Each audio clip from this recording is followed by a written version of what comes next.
Good evening and thank you for being with us. The Ontario government is attempting to extend the contract of one of its largest unions for the next 4 years. The current contract for OPSEU is set to expire on December 31st. The union represents 36,000 public employees across the province. The contract offer includes a wage increase of 7.5% over 4 years, as well as other improvements. Recent amendments to the Crown Employees Collective Bargaining Act gives OPSEU's correctional bargaining unit the right to negotiate a separate deal. And corrections officials here in Thunder Bay say the offer is not even worthy of consideration. Bargaining for a new collective agreement was expected to begin this fall, but instead the province now delivered an offer. Employees would see a wage increase of 1.5% this July and then a 1% increase every 6 months for the entirety of the 4-year contract.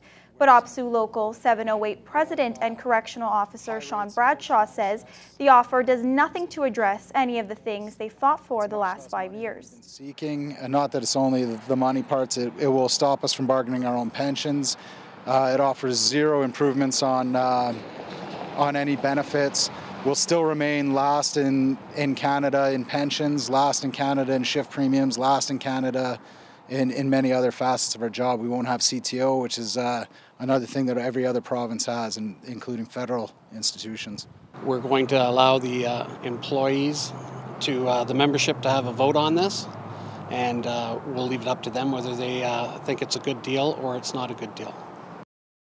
Bradshaw says the corrections unit is recommending a 100% rejection of this offer, and he predicts the refusal to be in the high 90s across the province. OPSEU members are set to vote June 20th to the 22nd. 3 seniors' homes in Thunder Bay will soon be under new ownership. Southbridge Care Homes has reached a deal to buy 3 long-term care facilities currently owned by Revera Long-Term Care. The deal includes Roseview Manor in Current River and Lakehead Manor and Pinewood Court on the south side of the city. The deal is still subject to approval from the Ministry of Health and Long-Term Care. Southbridge Care Homes currently operates 34 similar facilities across Ontario, including Birchwood Terrace in Kenora. Reached by phone earlier today, Southbridge CEO Keith McIntosh says if the deal is successful, his company has plans to redevelop Lakehead Manor, the oldest of the facilities. McIntosh adds there are no plans to alter staffing levels at any of the homes. Nursing home license transfers require public consultation, and there is a public meeting on the Southbridge application scheduled for July 13th at West Arthur Community Centre. Written comments will also be accepted up until that day. City Staff and Council will be talking tonight about what's been done to meet the recommendations from the coroner's inquest into the deaths of 7 First Nation teens in Thunder Bay. The inquest made 31 specific recommendations amid the city of Thunder Bay, and staff say most of those are either complete or in progress. Many of those recommendations center around giving Indigenous youth better access to city services and facilities. To that end, staff are proposing Council approve a First Nation student bus pass pilot program to be rolled out in September. Another recommendation was a safety audit of the city's waterways. That was carried out last month, and the results are to be presented on Monday as well. Meanwhile, Council will also receive a report recommending the city approve up to $125,000 in funding to tow the former icebreaker Alexander Henry to Thunder Bay for use as a museum ship. Thunder Bay police have arrested a 27-year-old city man in connection with some disturbing graffiti found last week. The message, "I killed those kids," was scrawled on the Via train at the Camview Overlook Park. Police say they have now charged Glenn Quandabens with mischief and breach of probation. He was arrested Saturday night on George Street and has been released from custody on a promise to appear in court. The message has since been removed from the rail car. A 22-year-old man remains in hospital following a weekend stabbing incident in the North downtown core. According to police, it happened during an altercation inside the Envy nightclub on Red River Road early Sunday morning. Police say they have identified a suspect in the case and are attempting to locate him. And city police also investigating a pair of convenience store robberies over the weekend. Ali's Corner Variety on Franklin Street was robbed at knife point at around 10 o'clock last night. A lone male entered the business and demanded cash from the till.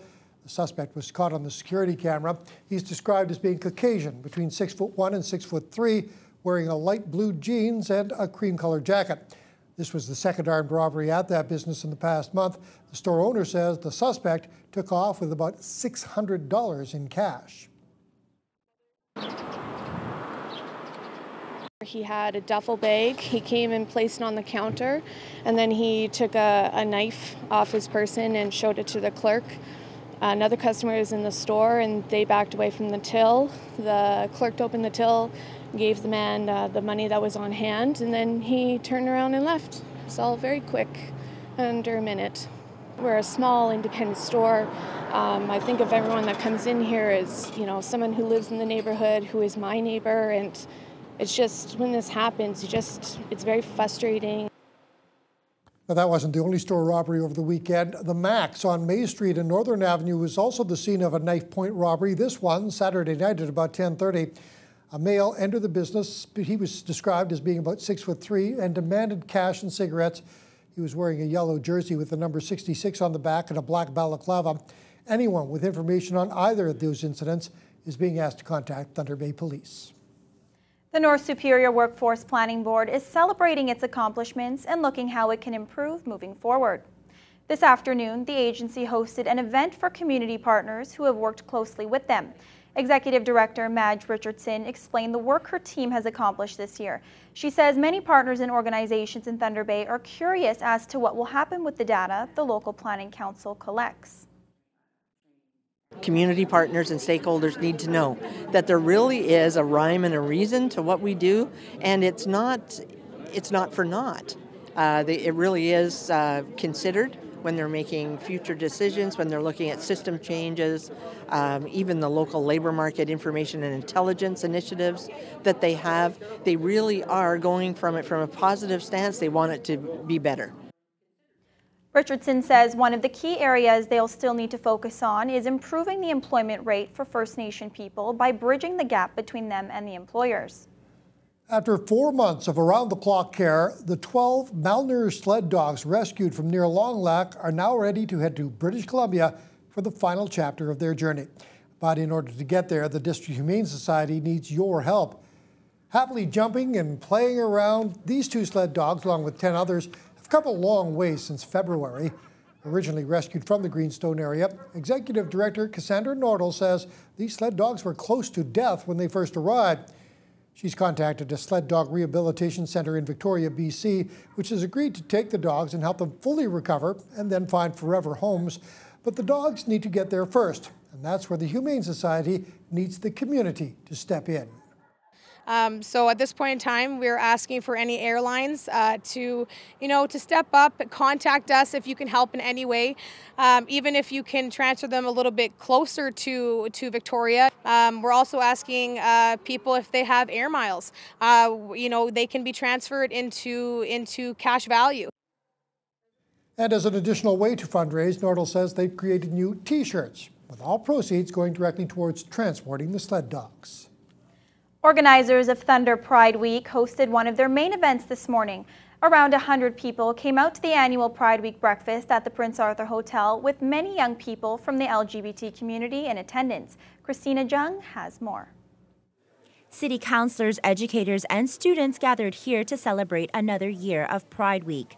At the 7th annual Pride Awareness Breakfast, the focus was on youth and empowering the leaders of tomorrow by listening to their experience and current challenges. Chair of the Thunder Pride Association, Jessica Ross, says focusing on youth is a great representation of the LGBTQ community in Thunder Bay. The faces we've noticed in Thunder Pride are getting younger and younger, and that's super exciting and important. So we wanted to celebrate that and get their perspective on things, because they're the ones driving the change. They're the ones, we're passing the baton to. And so we wanted to just get into them and see where they're coming from. Some of the topics included in this year's awareness breakfast was allyship and the use of pronouns. Guests watched videos of children discussing these topics and then had the opportunity to ask questions to the panel. One of the panelists, Miss Thunder Pride Lilith Venetrix, says whenever possible, people should educate themselves before asking questions. It's basically like calling someone by the wrong name, and before approaching someone is to educate yourself. Look through Google, search bar about the different topics of the LGBTQIP2SAA community, and it would absolutely do wonders for the person you are asking about these certain things. Venetrix says this year's Pride Week is not just about celebrating the LGBTQ community, but it's a chance for everyone to feel comfortable in their own skin as we foster inclusivity and diversity in Thunder Bay. Pride Week continues with a literary night on Tuesday, a film night on Thursday, and a drag show on Friday, along with a Pride Parade on Saturday, starting at 11 a.m. at Waverly Park. Christina Jung, TBT News. Kids at Holy Family School had some special visitors today. Thunder Bay Fire Rescue officials came to remind the students about fire safety. And not only did the kids learn some new lessons on what to do during the fire, they also got to pretend to be firefighters for the day. Molly Fromer has more.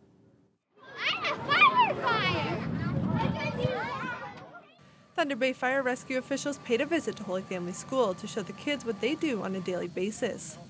This is a part of a fire prevention program that runs every year with primary students in the school. Students had the chance to become firefighters for the day, which included pretending to put out fires using the hose and pretending to drive the truck.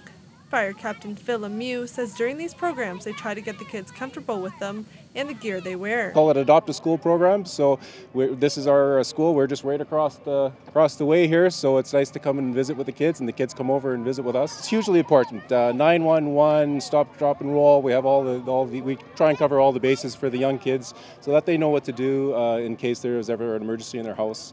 Or at their neighbors, or whatever they need to do to make themselves safe and their families safe. This is the 4th time the fire department has been at Holy Family School.